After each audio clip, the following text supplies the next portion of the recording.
Good morning, sir. Good morning. How are you? I'm doing well. Long time no talk. I know. It's been a while. Took the last week off. Mm-hmm. And the week before that was Adam was a guest, so we didn't really talk to each other. So it's good to get back in the groove. A lot's been going on. Yeah, I feel like I've been actually hearing from you because I'm on your Code Quality Challenge mailing list for your first cohort. So I've been getting your emails. Curious Cool. to hear how that's going. Yeah, no, I'd love to talk about that. I don't think I've talked about that almost at all on the podcast, just because of how timing worked out. Yeah, I think you just barely introduced it as a nascent concept. So Yeah, so I'll sort of talk about what it is, because I think I haven't done much of that. So I created a thing called the 30-Day Code Quality Challenge, and the format is every day, every workday, Monday through Friday, for 30 days, I'm sending out some sort of small exercise, some small task you can do on your code base. And the idea is that we're all sort of working together to get these, to accumulate a collection of tiny wins that will hopefully build into a nice big thing that you look back at the end of 30 days and say, hey, that was great. Things are definitely better than they were. So I email out those tasks. And also there is a podcast where I read the text of the task to people if they want it. And then there's also a forum thread. I spun up a discourse forum, and I asked people to sort of chime in with their experience and like what it was like to work on the daily thing. And there's been a lot of interaction on the forum, which has been great to see. And the tasks are all language agnostic. So it's things like, let's look for to-do comments and nuke them, or let's update our readmes in this way, or things like that. So the first cohort has about 600 people in it, just under 600, which is pretty awesome. The signups went really well. I saw a number of people being like, this is great. I'm going to sign up with my coworkers, or like, I'm going to sign up my whole team. Like Shopify has like 10 people signed up for it. So it's pretty cool. It seems to have spread nicely. yeah, that's awesome. And did it most of this just kind of took off from you mentioning it on Twitter and to your emailing list and stuff, and folks just kind of That's it. Yeah. caught on? Yeah. I need to do a better job of tracking down UTM sources or things like that. Like, I'm realizing I need that for a couple different things. So I'm not really paying attention right now. Like, where are the people that actually sign up coming from? I do want to dig into that for the Code Quality Challenge, but also for my course, Refactoring Rails, because I'm now like getting sales. Like, I'll see like a burst. I'm like, where did this come from? Or like a bunch of new subscribers. I'm like, who are these people? So I need to be able to dig into that a little bit. But our podcast where I had talked about this came out like one day before I closed signups for the first cohort. So there's only a little bit of people from this podcast. Sorry, everyone. That was actually bad timing on my part. Not the coolest thing to do to your podcast audience. But also, I tried a thing that worked surprisingly well, which was I have on the confirmation page, after you do the little double opt-in dance, I say, awesome, you're in. Welcome to the thing. Welcome to the community. This is great. By the way, research has shown that people that attempt things like this with a partner complete more of it. And so if you want, click here to tweet and ask your followers if anyone wants to do this thing with you. Someone suggested this early on, and I was like, you know what? I don't think that'll work, but let me try it anyway. And a lot of people did it, actually. Nice viral loop component there. Yeah. Exactly, yeah. And so it was really awesome to see. Like, that was very exciting for me to watch too, because I'd just be on Twitter and see like, oh, a new person signed up, and then like 30 seconds later, oh, this person tweeted it, and then like more people signed up, and it was very cool. Awesome. That's such a great hack. I like that. Yeah. I was sort of expecting like, oh, like no one clicks these type of links, and, like especially programmers, and no, but people were willing to do it. And I think a lot of it honestly came down to that like justification for why it's a good idea. And like the tweet text that the pre-populated text was like, hey, I just signed up for this thing. Do you want to join me and keep each other accountable? And so I think I really oriented it in the person's favor, where it's like, this is going to help you get through this. And yes, it helps me get more people in the challenge, but it's definitely oriented towards helping you out. So it wasn't like I was asking for a favor. Can you just spread this around? It's more like, hey, do you want to help yourself have a better chance of success? That's cool. And it's a pretty low barrier, right? It was free. It's free, at least for now, to get in, right? And correct. Yep. And so like, yeah, what's the cost? What's the potential social cost of promoting this to your friends? It's like, well, at worst case, you help someone potentially better their code base, and it's free, and they're not having to, You're not sharing affiliate links or anything like that. So it's a pretty low bar. Yeah. Yep, totally. I think the course having a start date and a cutoff date helped a little bit, because if you see that landing page and you're like, maybe I want this, but it's like, you have to sign up by this date if you want to get in the first cohort. And it's like, well, I don't know for sure if I'm going to do it, but let me get in here because I don't want to miss the window. A little urgency helped it, spread around faster. And I even had people, like a number of people after the cutoff date, emailing me like, can I please get in this first thing? Like, my coworker is in it and I want to join that person. So I think adding a little bit of time constraint helped too. Yeah. Very cool. And you've been I've seen you soliciting feedback from users, like retrospectives and stuff on how things are going. Are you getting good quality feedback? Totally. At the end of week 1, I put a thread up on the forum being like, hey, let's look back on week 1 and what went well, what could use improvements, what do you think the keys to your success were? The feedback has honestly mostly been pretty positive. There were some small things that people said, like, oh, I had trouble with this particular aspect of this exercise. Honestly, most of the feedback was pretty positive, but like, it's kind of a self-selecting group. It's like people that are on the forum and contributing and all that. So like, I didn't email everyone saying, hey, go check out this thread. It was just like, if you were on the forum doing the stuff, you would see it. So I could do a better job of investigating the people who fell off. Why did they fall off? But I don't know that that's the best use of time so much as focusing on the people that are loving it and getting good value from it. So I'm not sure about that one. But actually, the most consistent thing I've seen in terms of not quite a failure mode, but a struggling point is that the goal is that each exercise is completable in 20 minutes. And it can be hard to time box things. Like, for instance, I just kept seeing over and over. I was like, okay, day 2 is let's grep our code bases for to-do comments and delete them. Make a ticket if you should, like put them in a better place. And lots of people were commenting on the forum saying, my project has 204 to-do comments, sad face. I could barely chip away at 10 of them. I feel bad. I'm ashamed. I need to not do this in the future. I feel like I failed, basically. And so I've reiterated a few times that success in this is showing up and working a little bit towards it and chipping away. It's not about nuking 204 to-do comments and spending a whole day on it. It's about taking little steps towards greater quality. Yeah. I mean, you basically gave them an out by saying you could file an issue for certain ones, right? But you almost need like a parking lot area that you can, people can like start it and then say like, all right, here's my accumulated takeaways to spread out over time so that they psychologically feel like they've still succeeded. Yes. And so I think I need to do a better job of talking about like what success looks like. And so I keep saying it, but I think in future iterations of this, I will try to make that even more clear and just keep reiterating it, which is like, you succeeded if you showed up and you did it for 20 minutes. Like, it doesn't, like, even if you tried one of the exercises and discovered that you couldn't do any of it because it was too hard, too big, too whatever, you got interrupted. It's like, that's still actually a win because you learned about a potentially good refactoring or a good technique or a good concept. You looked at your code base, you thought about it, you spent some time, like you trained your brain a little bit. Even if you didn't improve the code, next time you go to make a super long class or add some complexity, you might think back to that lesson and go, oh, wait, hold on, let me head this off at the pass and prevent it in the first place. That point, I think, will be important to stress. I'm going to keep stressing it, and I'm going to try to make it even clearer in the future. Mm-hmm. Yep. I'm so glad to see you using Discourse and not setting up a Slack channel for this. Yes, for sure. Yes, I knew I needed some sort of community interaction, and I just was like, I'm not going to contribute to the Slack noise. And this is the perfect async communication type thing. Like, I don't need to sit in a channel with people and watch them talk about how the challenges are going. I'm happy to come back after the fact and read them all and catch up and whatnot. And Discourse is such a good piece of software. Like, it's a really good forum. They did a great job with it. I'm very happy with it. I'm even paying for the hosted version just to completely get rid of all the stress. Someone was like, why is there no SSL on this? I was like, oh yeah, there is no SSL. And I just one button. They're like, we're going to buy you an SSL cert and install it and set it up. And then so it's just like SSL there an hour later. And I'm just like, that's worth money to me. I'm into that. That's cool. Yeah, I joined as I've been getting into Elm, I joined the Elm Slack community.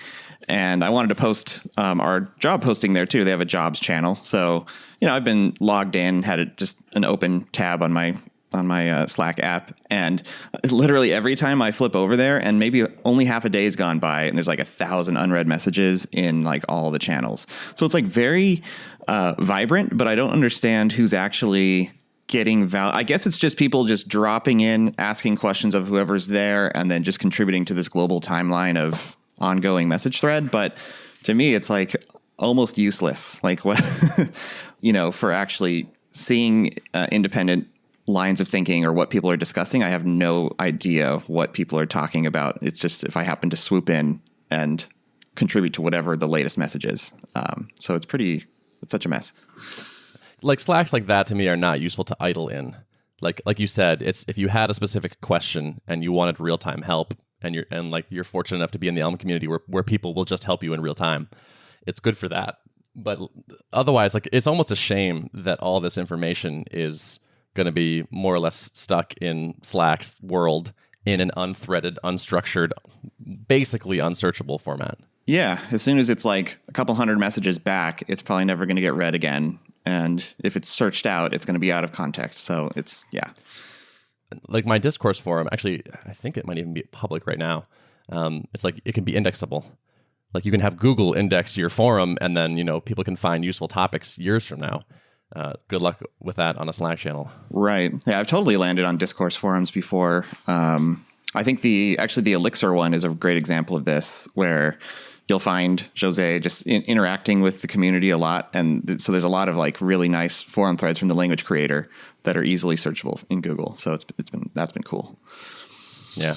Yeah, I'm really happy with having started the forum. Honestly, there's like a lot of energy in it, which is great to see. It keeps me going because I'm making new exercises every day, which is, none of them are super long, but it's like every day I wake up and I'm like, all right, I got to get the thing out today. But seeing people completing them and being like, this was great, I'm looking forward to the next one, really like energizes me. And also a thing that kind of surprised me is that a lot of people commented in the week 1 retro that the forum responses from other people were super valuable to them as well. Because people are sharing things like, oh, I tried this and I found like there's a really good tool that helped me identify unused code and it looks like this. And people are adding additional information. So it's turning into like a really nice resource. Yeah, that's true community building there, which is great to see happen. It just kind of emerges, right? Like you can't really control that or force that to happen. It just kind of has to emerge on its own. So it's awesome that it's happening. Yeah, and I'm trying to be I'm trying to model good behavior. Like I try to make my posts good and I try to like shape the discussion. Like when someone says like, I could only get to 3 of the 200 sad face, I like chime in. I'm like, don't feel bad. Like you won. This is good. And like I'm trying to direct, like I want to shape the community in a way that I think is good. And like lead by example. And I actually just promoted someone to be a moderator recently because he was contributing super well. Like all his posts are really good. And so I was like, hey, like, do you want to be a mod? Like, it's going to give you some powers, but honestly, you probably won't even use them. I just want you to know that like I see what you're doing and I think it's great and I want you to keep doing it. The forum stuff is actually kind of an interesting thing I haven't really figured out for like, what will I do for the next cohort?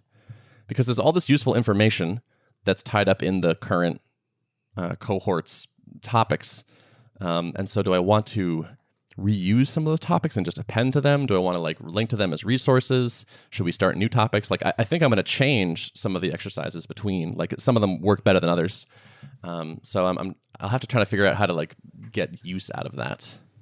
So I guess people in this cohort could theoretically hang around in the community or even after their 30 days is up. Is that the idea? Question. I don't know. So like I've thought about that where it's like, do I lock people out that are like using the forum and like, contributing positive things? That doesn't seem to make sense. But at the same time, like I think I'm going to charge for the next cohort.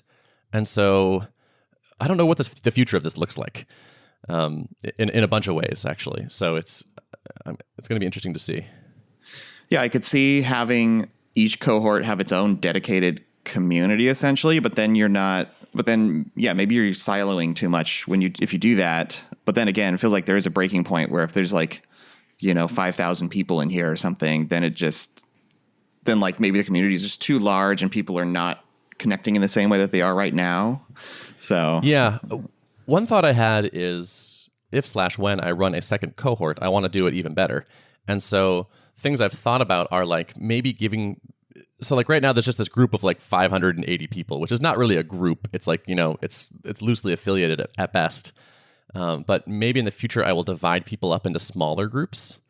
So like one thought I've had is take the 3 or 4 superstars from this cohort and offer them a job basically and be like, do you want to be the group leader for part of the next cohort and just help make sure the discussion is on track and people are getting what's important and all that. And maybe find some way to basically the gist would be like create a smaller feeling thing amongst a larger community so that you feel accountable and that you feel supported and all that. But that's just one thought. I'm not sure what I'm gonna do. I like that. I think let's keep talking about it. It's gonna be interesting to see how this fleshes out. Yeah. There's part of me where like I'm doing a lot of work for free right now. And like Discourse is $120 a month hosted, and like I'm sending out challenges 5 days a week, and it's like there's a lot going on right now, and it's all for free. And I'm kind of like, am I being stupid right now? I definitely am like building up a lot of goodwill, and that's for sure worth something. I think I do need to be able to make some money from this to justify continuing to pour effort into it, given my current stat. I don't have a day job. This is not like my side hustle. This is my main hustle. So I'm gonna have to figure something out, and I don't know what that looks like. I see like a lot of potential different ways to think about charging for something like this. So I'm definitely gonna be like wanting to hear what you think and bouncing ideas off you. Yeah, I feel like there's a lot of opportunities here. I mean, you could think of it as this is a community where you could provide value by selling things down the road, or charging for future cohorts. That's another avenue. Like this is sort of a freemium model, right? Where in exchange for offering all this stuff for free, you're getting a lot of people in the door, and so that's a solid strategy for getting people into your tribe, and then monetizing from there. But I can definitely sympathize with the anxiety over like, oh, all this is for free, Yeah, honestly, the whole like the freemium thing does feel really powerful.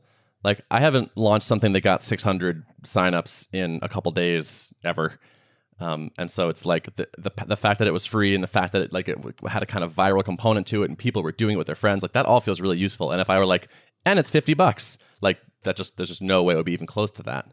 And so if I think about the long game and building a platform and a tribe and all that, it's like, okay, if 6 months from now or a year from now, that list is 6,000 people, I can make a future thing to sell to those people, and that can all pay off a little bit later or in a different, indirectly, and probably still be incredibly valuable.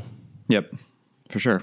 Maybe your next ebook or course is triple the launch size you had this time, and then that would be well worth it. So exactly. Yeah. So I'm trying to like not mess up the good thing I have. That's kind of like my thought process. It's like this is working, so like maybe just keep doing what I'm doing. Yeah, we'll see. And are you enjoying producing the exercises? A little bit. So I'm doing it in a classic me way, which is like waiting till the last minute. Like I'm doing them day by day. Classic Ben. So like I queue up the next day's challenge exercise. Like it's usually done at some point during the day, and it goes out at like 1 a.m. The next day.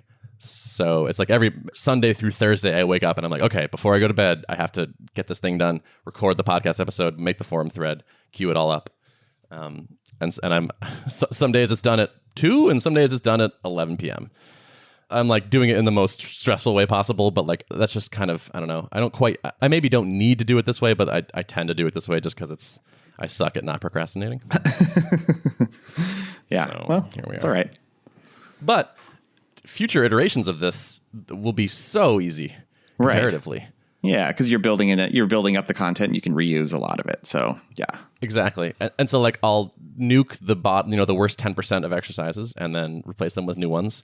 And the day-to-day will be, I can just focus on fostering really good discussion in the forum, helping people be successful, that kind of thing. One last thing maybe before I kick it over to you. I just finished reading a really good book that happened to just come into my life. Actually, no, someone linked it to me when he saw the Code Quality Challenge, particularly the language agnostic part of it. and it's called Perennial Sellers, and it's by Ryan Holiday, who wrote The Obstacle is the Way and Ego is the Enemy, which seem to have been pretty popular, well-known books. It's so good. So the book is about how do you and how have people created things like books or products that sell for a very long time. So they're influential and they last. Like there are books that 70 years after publication are still moving hundreds or thousands of copies every week. And what do those things have in common, and how can you create them? It was perfectly timed because it's like, I'm creating this course. I want this course to be a thing that lasts a long time. Like I'm trying to create, just by happenstance, I'm trying to create content that is agnostic from language and the current programming trends and all that. I listened to it on Audible, and like it was just like perfect timing and really well written and totally worth checking out. Yeah, that is cool. Like thinking about making it timeless, making it evergreen. Speaking to the fundamentals, what are the things that are not going to change? Because those are probably the things that most people should be focusing on anyways, right? Mm-hmm. Yeah. We need an affiliate link. We should affiliate link that book up. There you go. Can make possibly $3, maybe $4 from this endorsement right here. Big money. Yeah. But yeah, I think that's the big stuff for me. Cool. A few little notes for me. We closed in on our first Elm engineer hire. Woohoo. Hey, really? So, yeah. What is closed in? You made an offer? Accepted. Offer accepted. Yeah. Hey, congrats. Thank you.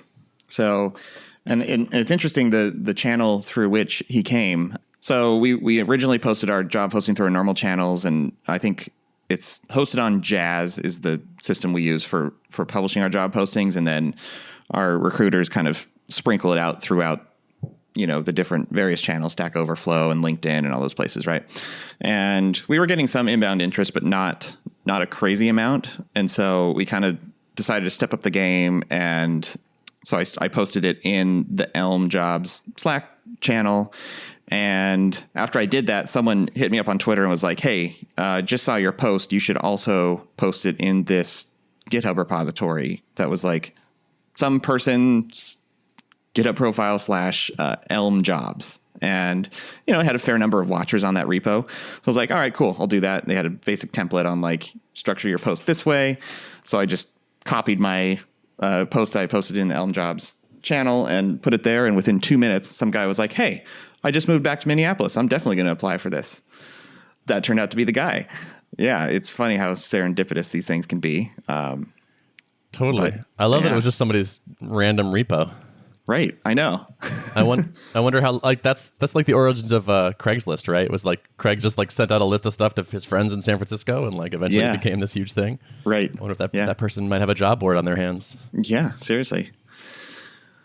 So that was cool, and it turns out that I don't think I've even told him this yet, but I was like, this guy looks so familiar. I'd actually met him before. I'd gone to an Elixir meetup, and it was pretty small. There's not that many Elixir developers in Minneapolis yet, I guess. So there's like 10 people sitting around a table, just kind of a hack night. And I realized I had sat next to the guy for an hour a couple months back. So, and he was hacking on Elm at the time. So that's what I remember. And our current front-end engineer, Steven, is also very interested in Elm. He's been teaching himself kind of the basics of it, and he's really loving it too. So I think we got a good duo to kick off our visual email builder, and I think we're going to get started on that shortly after the holiday. So really, really stoked to get that kicked off. Yeah. I'm looking forward to hearing more about that. Yeah. So I have been giving this talk about Elm at various places, and I spoke at DC Ruby Users Group last week. Yeah, I've started doing like a little poll before my talk where I say like, who has heard of / played with Elm? And just about every hand goes up. And then I say, who is running Elm in production? And one hand goes up. And it's like we're at that point where it's like it's got popular consciousness and excitement.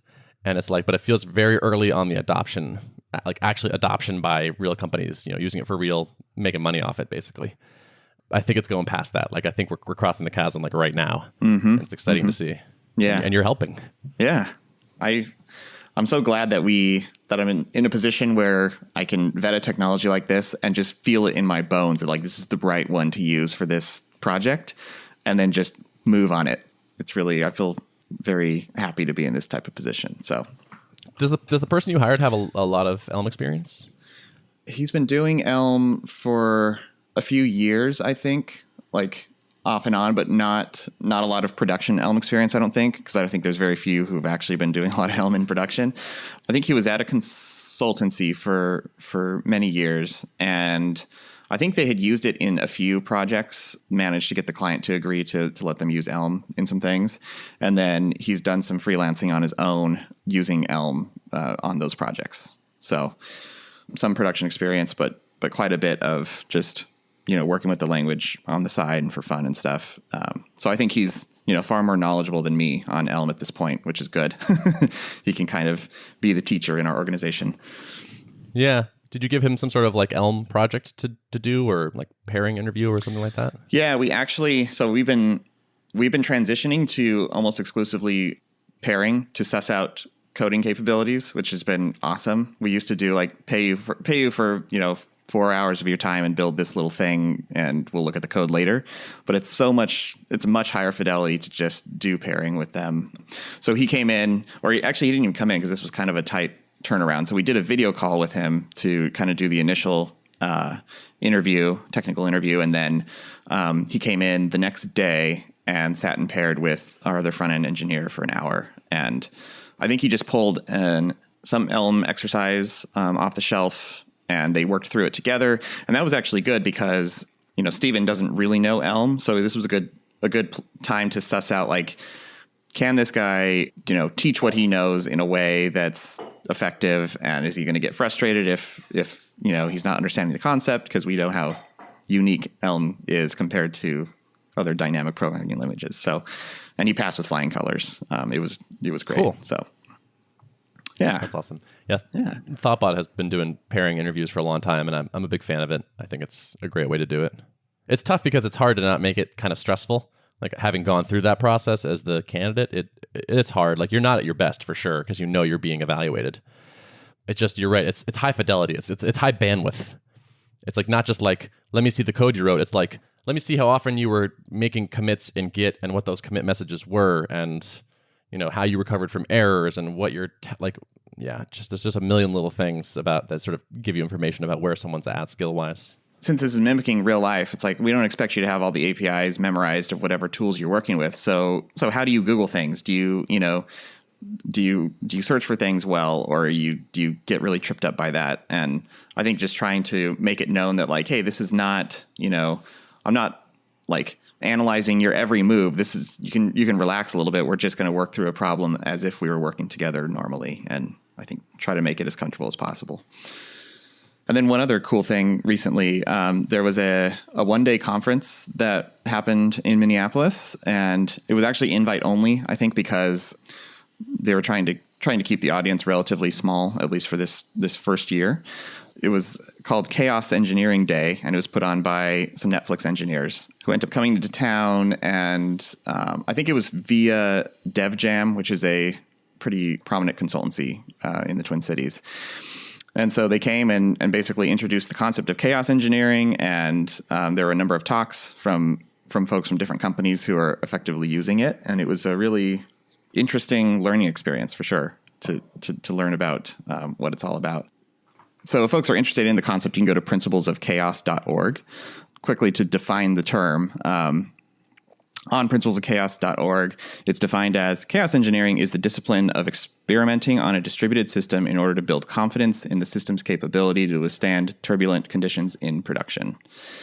I think Netflix was one of the original kind of pioneers of this type of testing, essentially.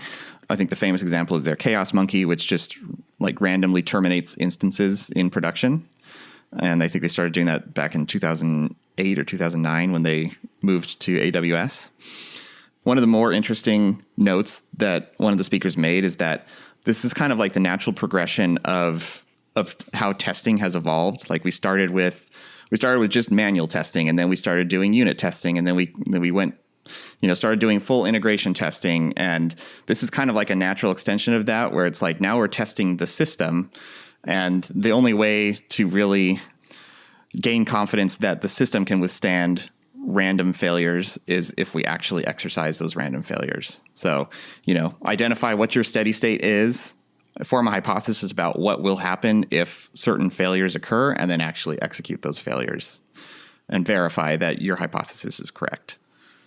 So it's something that I aspire to do. Like, I think I would like to get there with Drip, being able to actually run these in an automated way. But I think it definitely helped me form like a list of prerequisites that we would need to do in order to get to the point where we can like consistently run chaos tests in production. Oh, a chaos drippy. Yeah. That's cool. That sounds really interesting. Yeah. Was this like a sly recruitment drive for Netflix?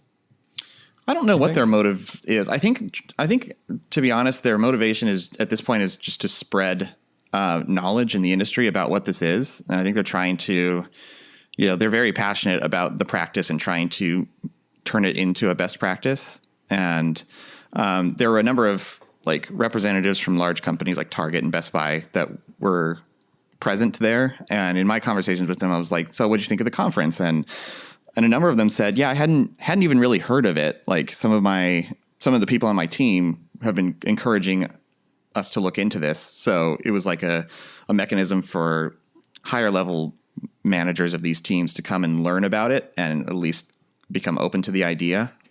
I think they're truly just on a mission to just spread the practice in the industry. And I'm sure like eventually it may be a virtuous cycle and come around to people wanting, like anyone who's really passionate about this, like join Netflix, Yeah. So are you, speaking of chaos, how do you feel about your preparation for the upcoming Black Friday, Cyber Monday madness? Yeah. Honestly, I feel pretty good about all the work we've done. We now do a weekly wins session for like 15 minutes on Friday where we get to kind of highlight what good things have happened in the last week. And this was a good one this last week because we were able to announce to the team that we've effectively 10x'd our delivery throughput from what it was like 6 months ago. So I feel really good about that. I mean, obviously, you never know what unknowns are going to occur, but we've made our best attempt in the time that we had to identify the unknown unknowns and protect ourselves against odd failure modes. So I'm feeling pretty good. And we've got all our rotations in place and folks are on call and we'll be like now through Monday. I think there's a schedule of people regularly checking in on the system, not just responding to alerts, but just proactively checking all the vitals, making sure everything's good. So, yep. Huh, cool. So it'll be interesting to record next week, see how it all went. Yeah. Hopefully it'll just be a completely quiet non-event. We'll just get to watch a lot of load come through the system and flush out quietly. And yeah, that's what I'm hoping for. Awesome. Well, fingers crossed. Yeah. Cool. Should we wrap it up? Yeah, let's wrap it. All right. It's good talking to you. You too, man. We should do this regularly. Yeah, like every week or something. That sounds good. Deal. All right. Okay. If you'd like to access the show notes for this episode, you can go to artofproductpodcast.com. Thanks for listening. Thank you. I hit record on my new one. Yeah. I'm not actually recording. We're just talking. Yeah, that's right. It's just Right, so it's just listening to me like Amazon Alexa, just always record. Yeah. It's a passive recording. Exactly. Does Amazon Alexa, so this is the thing I need to look into.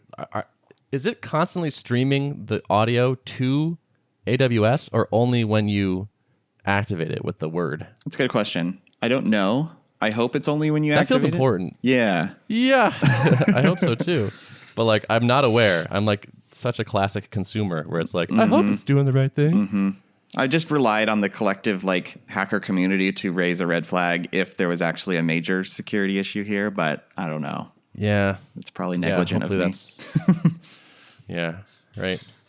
I hope that's actually doing that. Yeah. How about that net neutrality, huh?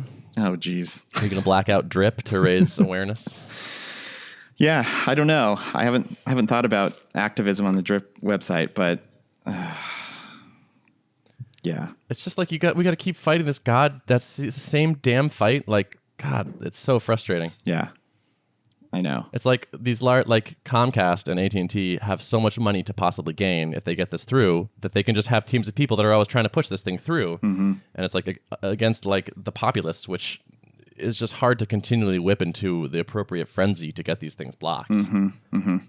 It's like we need a permanent solution, but I don't know, that seems tough to come by. Yeah. It's like I think you literally need an act of Congress to like solve this for a longer period of time. Can we get a constitutional amendment? Right. I mean, like the internet feels important enough that like a constitutional amendment is almost appropriate. That would be a funny relic. Like if 300 years down the line, they're like, oh yeah, and then there's Amendment 32 that's in relation to this thing called the internet that we used to used to have. All right, so I have drip questions. Yes. Or a drip question, I guess. Lay it on me. So I heard through the grapevine that MailChimp is now defaulting to not requiring a double opt-in. Really? For mailing lists. Yeah. That's gutsy. Which makes me wonder, like, do I still need a double opt-in? Like, what are the pros and cons here? So the pros for you as a person managing a list is that it will restrict how many people make it through. Like a certain percentage will not make it through that opt-in phase, and so and if they don't make it through double opt-in, then I think odds are they're not going to be necessarily opening or interacting with your emails, and so you're just paying for a subscriber that's not interacting. So that's the incentive for you as the list holder, is that you could be paying for unengaged subscribers. It's also like, it's one of those fundamental concepts that helps with deliverability overall. And it's hard to say, like, if you're on the small scale and you have, several thousand people on your list, then I don't know how much the deliverability correlation really occurs, where like, if you end up with a couple hundred unengaged subscribers and that you normally wouldn't have had if you had double opt-in, does that actually impact your specific deliverability? I don't know, but at least on a grand scale, like, if you're not always emailing to unengaged people, then ISPs should look more favorably upon your other emails. So I don't know. It's one of those black boxes. It's really hard to say. It is interesting though. That could be a signal that behaviors are starting to change with ESPs. I don't know. Yeah. Yeah. Could you run a query and figure this out on the drip side? Probably, right? Like if it impacts? Like deliverability metrics for accounts that don't use double opt-in versus ones that do? Something like that. Right. Yeah, I could probably do that. Yeah. That would be not a bad idea. Because it would prevent, like, double opt-in also makes sure, like, someone typed their email address correctly, right? So, like, it prevents the, like, bounces, I guess. But yeah, it'd be interesting to see, like, click-through rates, I guess, or, like, actual opens would probably be the better thing to look at. Something like that. I don't know. Yeah. By the way, another thing, how reliable are... So I'm thinking about pruning some people off the code quality list. Yep. Because, like, everyone that signed up is not participating, for sure. Can I use opens to pretty reliably indicate that someone is not actually reading the emails, or are there email clients that won't send that data and I might be cutting off people that are legit? There's always the chance you're cutting off people that are legit. We do, like, if you have explicit call to actions in a lot of your emails, and I do. And clicks is a good heuristic. We always register an open when a click occurs. So to ensure that like a click event implies that someone actually opened the email regardless of whether the tracking pixel fired or not. So if you have pretty high click-through rates, then you're probably a little more safe to prune because that would make sense. Yeah. Like I have a forum thread in every email just about. So like if you've never clicked it and we're 10 days in, you probably are inactive. I guess if I wanted to be totally sure, I could just send an email and be like, "Hey, I'm about to prune you unless you click this link, to prove that you're still here." Yeah. There's actually this thing, I think it's called the single double opt-in or something like that and there's like a whole workflow you can use to re-opt in unengaged subscribers, and it's that basically that pattern of sending them a thing and saying like you're about to get pruned, but click this to stay on, otherwise auto prune them. I think there's some workflows floating around out there that do that. Okay. I also kind of I just like mentally like the idea of like, I have language in the code quality challenge of like, it's like a free language agnostic exercise of will. And like the idea is like, if you're not doing it, like, I don't want to make a thing where it's like, we can all be, friends and it's okay. Like maybe just watch. Yeah. It's like, if you're doing this, you're doing this. So like participate, and I'm going to cut you off if not. And like, it's fine if you're not, but yeah, that's what it is. Actually, that led me to, I almost brought this up on the episode, in the unsolicited advice section or unsolicited ideas. But I was like, what if you had some concept of like a leaderboard or some way for people to self-report that they have accomplished things? Yeah. That's like classic gamification. But I think in this type of scenario where there's accountability and there's kind of like social pressure to do it. And I don't know, people get that little rush from gaining a badge or a star or something, Totally. That's actually a really good idea. Because I have found myself wondering, are there people that are participating actively and just not commenting on the forums? Yeah. Because like the threads get like 100 responses or something. The emails go out to 600 people. The threads get 100 responses. But I bet there's, some amount of people that are like, I don't want to comment on the forum, but I'm still doing the thing. Yeah. And so if I had just like a click here to indicate that you did the thing, that would be good data to have. And you're right, it might be motivational. Yeah. And you could even you could probably set that up through Drip, where you have I don't know how what you would use for hosting the leaderboard or whatever, like if there's software that can do that or plugins for Discourse or something. But you could certainly have automated follow-up emails through Drip and trigger links that when you click it, the trigger link does something to that event could get picked up somewhere else and attribute that win to them or something.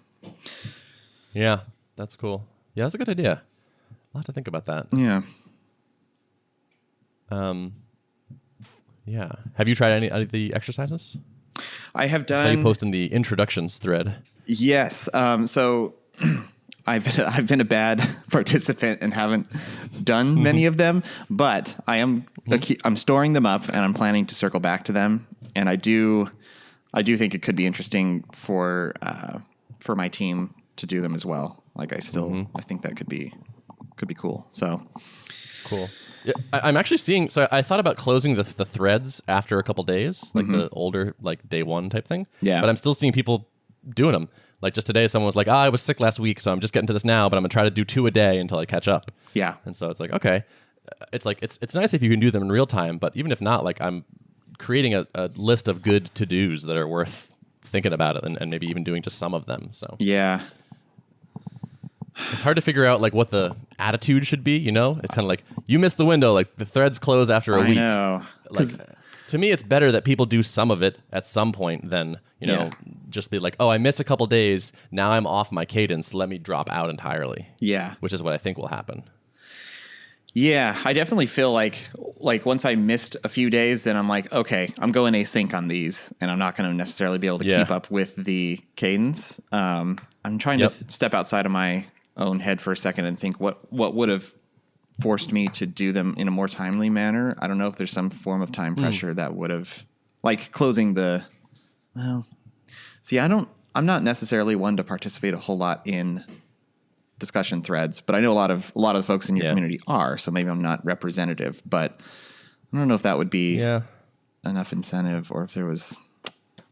I wonder. So one thing I've seen is like self-paced versions of these things. Mm-hmm. Like if I did something like a leaderboard or some sort of like actually tell me when you finish it, like you don't get day 2 until you complete day 1, whenever that is. That could be interesting. Yeah. And it's like there's more good content hiding behind here, but you don't get to see it because you haven't done it. I think you could always just claim you've done it and click the thing, but that might be like that sort of framing might be good. Yeah. Right, because if you just click the button that said I did it, I don't know. A lot of people have a conscience or feel like they don't want to be dishonest. So yeah, I trust people to do the right thing, even though some of them won't. Oh, speaking of which, I did a kind of crazy thing. What'd you do? So in perennial sellers, Ryan Holiday talks about his recommendations for if you want to create a thing that becomes a fairly to be a perennial seller, you need kind of a lot of reach, and you need to be known by a lot of people. And so he recommends pricing things not too expensively. He thinks like on the cheaper side is kind of nice. And he actually talked about a number of examples of authors who would write books. There was this one author, and he wrote books, and he uploaded his own book to a BitTorrent tracker. No way. So that people who couldn't afford it or were the types to pirate it would still read it. Because he would rather have the exposure and the distribution than not. Interesting. And so a couple days ago, I uploaded Refactoring Rails. I created a BitTorrent thing for it. And so it's out it's in the piracy world. No way. That's great. Do you have any visibility on like how many people are downloading it? I've never used BitTorrent actually, so. Kind of. Not really. So no is the answer, except that, so like, you kind of do. So the course is 300. So like I can see that I've uploaded the course like 1.5 times to other people. Like but the way BitTorrent works is like the pieces get distributed amongst the cloud. There's not like a bunch of peers seeding it right now. I'm the only seed. Okay. So seeding just means like you have the complete files. Yep. You're sending it out to anyone that asks. Yep. I'm the only seed right now, but I have sent out the stuff more than the full course to people, which means like probably there were a couple clients connected at some point and they shared amongst each other too. Yep. But I'm thinking honestly of like tweeting about it or something. Like I'm like, how much do I like? I feel like I think there's a decent like if you're playing the long game. Converting 100 people, getting 100 people to watch this course that weren't going to pay for it is a win, right? Like, and probably a big win, because like I just keep seeing these things where it's like, oh, I've been following you for a long time, and now I'm going to buy this thing, or like I changed jobs and they're willing to pay for this course, so let me do it. And like, I think there's a lot of value in like the getting people to see that the course is good and that I'm a good person, and like maybe join my newsletter for free and then hear about the next thing. And I don't know.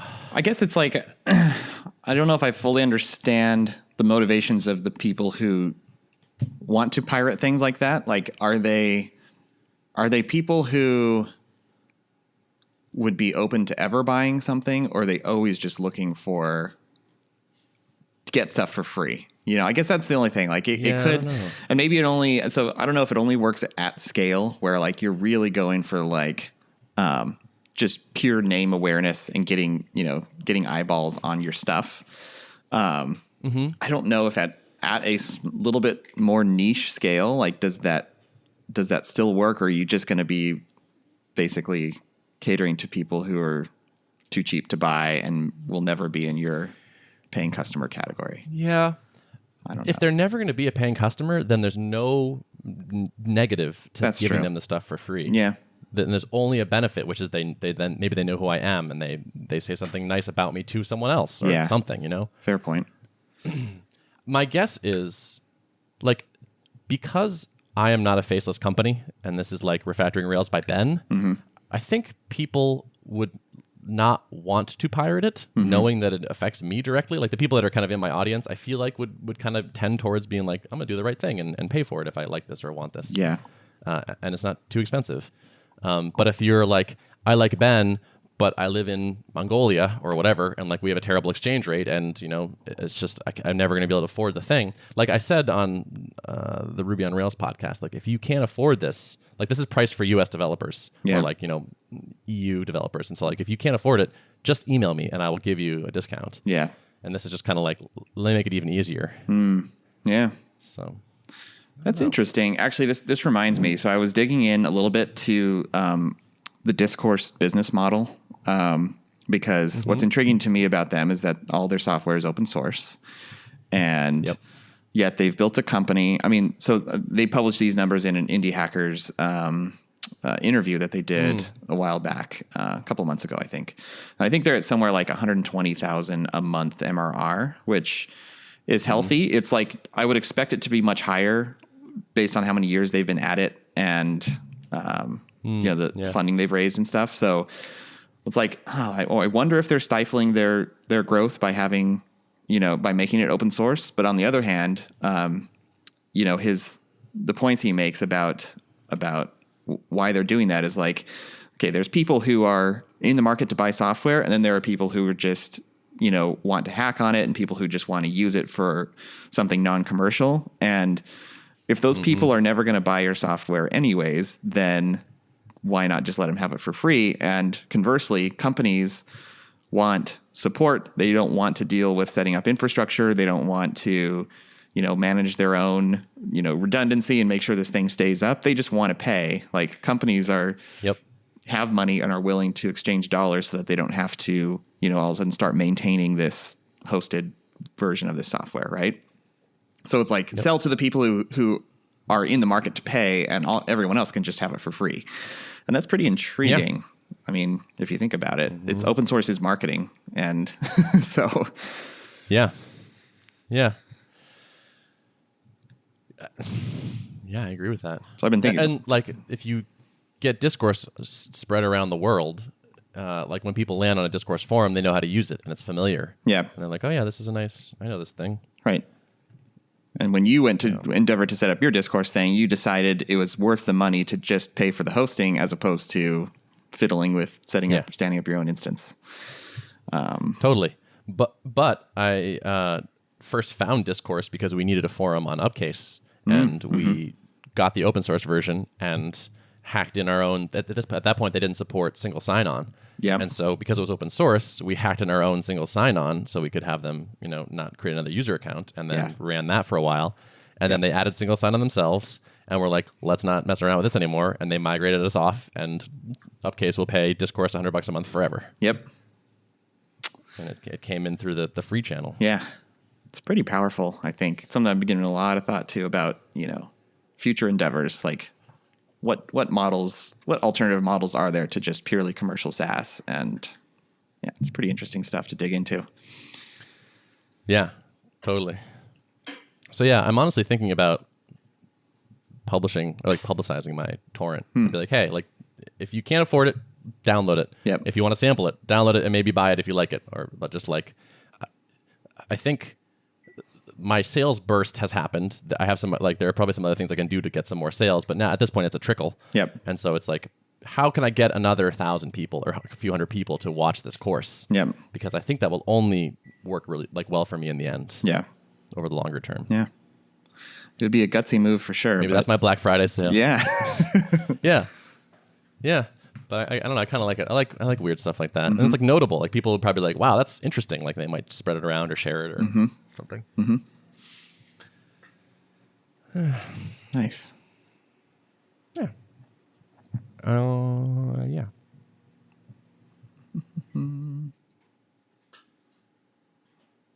Anything else up with you? Oh, I don't think so.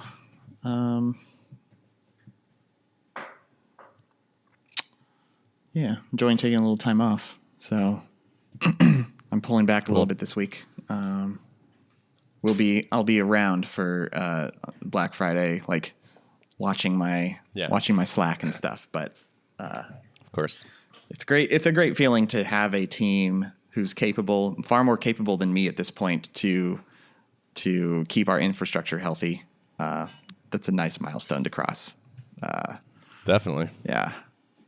Like you would be in the way in some regards. Yeah. I mean, these days when like we're like, oh, the database is behaving kind of weird. I wonder what's going on. And we used to just, I would look at the metrics, system level metrics, and like, oh, I don't know. I'm not sure what's going on. Or ask our DBA, and he's like, yeah, I'm not too sure. And now we've got a guy on our team. We're actually two who are like, will dig into the kernel metrics and be like, yeah, I flushed the cache on this because at this point, like the large pages are like thrashing the CPU and da, da, da. I'm like, wow, that's impressive.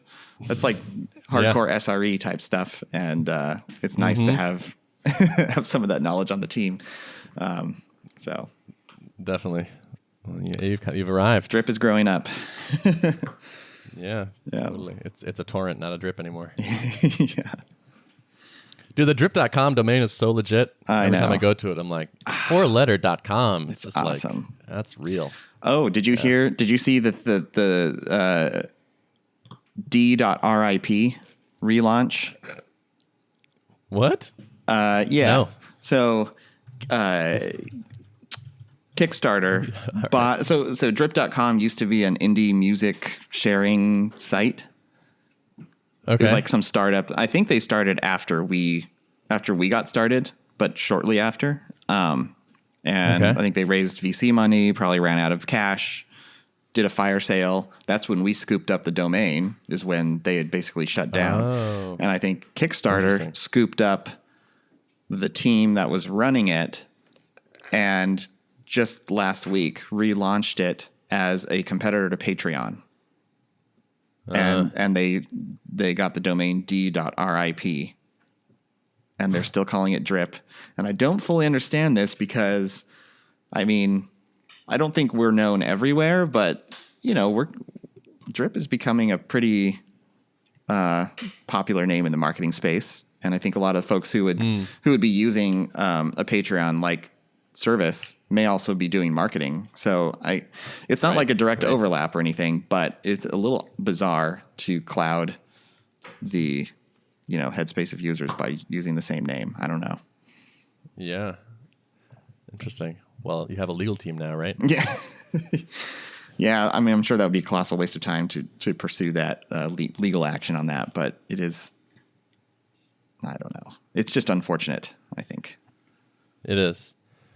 I don't know. I mean, if you got lawyers on hand, it might be worth a letter, right? Well, we don't quite have lawyers could you on not? Staff, and I think they're like expensive. So I don't know. It's one of those practical things. Yeah. It's like, do we get mired down in that? Probably not worth it, but I don't know. Mm-hmm. Yeah. Oh, well. You got the .com. You win. Yeah, right. What's the .rip anyway? Come on. That's not a domain. So someone on our team was looking it up, and it's like whoever filed the TLD was like, it's for honoring loved ones that have passed away or something like that. Because, rest in peace, R.I.P. Yeah. It's a bit of a stretch. I don't know. Yeah. I don't know if I would yeah. I can't imagine building. Well, I don't know. Yeah. Who knows? Maybe that's cool. Online cemetery. I don't know. Yeah. Yeah. Okay. All right. I should get going. Yeah, me too. Good chatting. You want to publish this thing somehow? Yeah. Some way? This seems like good stuff. Okay. Yeah. Yeah. I don't know how to do that. I don't think we want to pay Podcast Motor for another podcast. Yeah. Like this one doesn't really need editing, but someone would have to composite the stuff together and blah, blah, blah. Right. Have you ever done that? I wonder. I have not. No. I probably could, but I don't want to. Maybe if we want to keep doing these, we don't do a double ender. We use one of those fancy, record everything at once tools. Oh, yeah. Yeah. I used one for one of the podcasts I guested on recently. It was just like, go to this link in your browser, and all of a sudden it was just like, yeah, you're good. You're recording and everything's there. I think Rob uses that. Rob and Mike use that now for starters for the rest of us. Okay. Yeah. Interesting. Yeah. I don't think editing would be worth the money for just chatting. No. Okay. And we want to do this on a different feed or the same feed? Same feed? That's a good question, actually. Yeah. I don't know. Do you want to maintain two podcasts? Not really, right? Not really. Maybe it should just be like a episode companion. There's episode 25, and then there's E25 After Dark. Yeah. Or something. Yeah. I like it. Or, I mean, we could even just consider, if we wanted to save money, we could just, instead of hitting stop and starting a new recording, just be like, okay, we're done. Hey, what's up? Yep. And just play the outro music. Do we even have outro music? I don't even know. Maybe we should get outro music. I don't think I've ever. Yeah, and then exactly. Featuring new features in the podcast. Outro music and then more talking after. Right. Because, it's basically a musical interlude. Yeah. But yeah, so we could just, instead of stopping, we could just be like, all right, brain mode to casual, and then try that and then see if that works. Yeah. I like that's not terrible because people who are just around for the more polished, like edited, chatter can stay for the first part, and then if you want to hang out afterward, then you could stick around. Yeah, you can hang with us. Yeah. And then I kind of like that. And then like we can just tell Podcast Motor like don't edit the last stuff. Like don't worry about it. Like just jam it together and stick it on the end. Right. It's fine. Yeah. I think they'd be cool with that. It shouldn't really create much more work or almost any more work for them, I think. Yeah. Cool. Okay. Let's try that next week. Okay. Sounds good. All right. And maybe we'll why don't we send this? I think we could have 5 episodes a month, or maybe not. I don't know. Why don't we? Oh, we're not doing one for Thanksgiving, so we have a slot anyway. There you go. So we'll send this one to them. They'll do this one, and then afterwards we'll just tack it on to the end. Perfect. All right. Sounds cool. good. I hope you have all enjoyed listening to the sausage being made. Thanks for hanging out. Just kidding. No one's listening. Nope. Nope. It's just you and me. Yep. These mics are off. All right. Well, have a great Thanksgiving. You too, man. Have a good one. I can't believe this whole time you've been slamming whiskey from the bottle. Like you really are on vacation mode. Shh, don't tell. I wish everyone could see this. See you just drinking heavily this whole time. Oh. That'd be a good bit. All right. Cool, man. Yeah. Good talking. All right. See you next week. See ya. Bye. Yep. Next week.